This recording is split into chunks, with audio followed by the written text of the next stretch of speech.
AP రాజకీయం అంతా కొత్త రాజధాని కేంద్రంగానే నడవబోతోందా? అక్కడి నుంచే పాలన అంటోన్న చంద్రబాబు ఆ దిశగా సంకేతాలు ఇస్తున్నారా?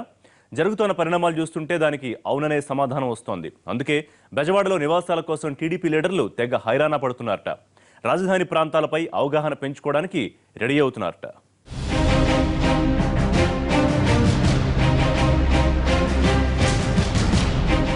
రాష్ట్ర విభజనకు ముందు అన్ని పార్టీల రాజకీయాలు హైదరాబాద్ కేంద్రంగానే నడిచాయి. గ్రేటర్ హైదరాబాద్లో ఏ ఘటన జరిగినా అన్ని పార్టీల నేతలు అక్కడ వాలిపోయేవారు. దాదాపు మహానగరంలోని గల్లీ గల్లీ తెలుసు నేతలందరికీ. రాష్ట్ర విభజన తర్వాత కూడా ఆంధ్రప్రదేశ్ నేతల్లో పలువురు తమ యాక్టివిటీస్ హైదరాబాద్ కేంద్రంగానే నడిపిస్తున్నారు.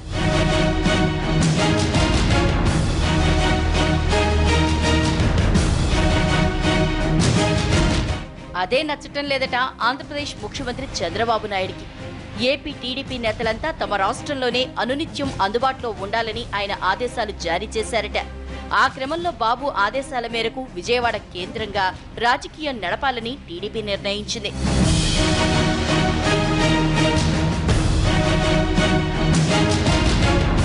సీనియర్లు, కీలక నేతలు బెజవాడలో అందుబాటులో లేకపోవడంతో పొలిటికల్ యాక్టివిటీస్ అంతగా జరగటం లేదన్న అభిప్రాయం కూడా బాబు వ్యక్తం చేశారట. ఇటీవల జరిగిన కొన్ని అంశాలకు సంబంధించి బాబు అసంతృప్తితో ఉన్నట్లు చెబుతున్నారు.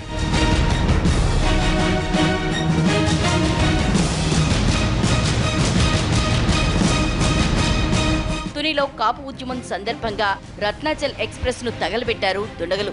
ఆ ఘటన సందర్భంగా పార్టీ నేతలు స్పందించిన తీరు సరిగా లేదని, వ్యవహరించాల్సినట్లుగా వ్యవహరించలేదన్న ఫీలింగ్ లో ఉన్నారట టీడీపీ బాస్.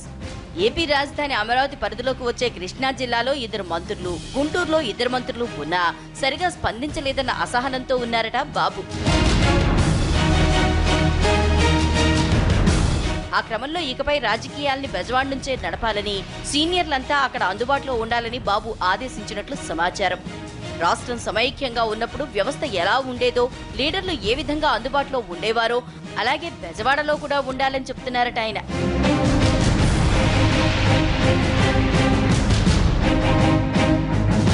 దీంతో తెలుగుదేశం సీనియర్లంతా విజయవాడ కేంద్రంగా ఇళ్లవేటలో పడ్డట్లు కనిపిస్తున్నారు.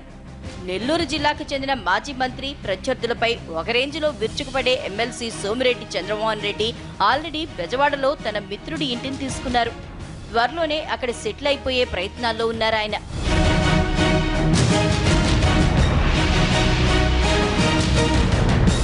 అనంతపురం జిల్లాకు చెందిన ఫైర్ బ్రాండ్ పయ్యావుల కేశవ్ కూడా అదే తరహాలో ఇళ్లవేటలో ఉన్నారు.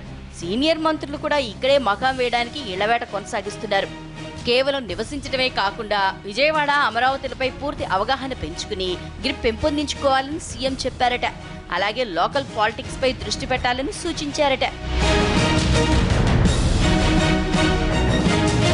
ఇంతకాలం బెజవాడలో ఏదైనా ప్రోగ్రాం ఉన్నా, పర్సనల్ పని ఉన్నా ఇటు రైల్వే స్టేషన్లోనూ అటు ఎయిర్పోర్ట్లోనూ దిగి పని కానిచ్చేసుకుని వెళ్ళిపోతుండేవారు నేతలంతా.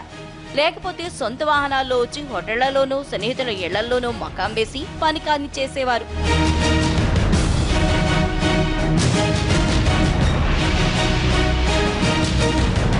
అయితే ఇప్పుడు బాబు ఆదేశాలతో అందరూ ఏపీ క్యాపిటల్ పరిధిలోనే సెటిల్ అవ్వాల్సి రావడంతో పయ్యావుల వంటి వారు కార్లు వదిలి 2 వీలర్స్ పై తిరిగితే తప్ప అవగాహన పెంచుకోలేమని భావిస్తున్నారట. లోకల్ లీడర్ల సహకారంతో బెజవాడ, అమరావతిలో గల్లీ గల్లీ చుట్టేసి గ్రిప్ పెంచుకోవాలని చూస్తున్నారట. మొత్తం మీద బెజవాడలో పొలిటికల్ హడావిడి మరింత పెరిగిపోయే హడావిడిగా కనిపిస్తోంది ఇప్పుడు.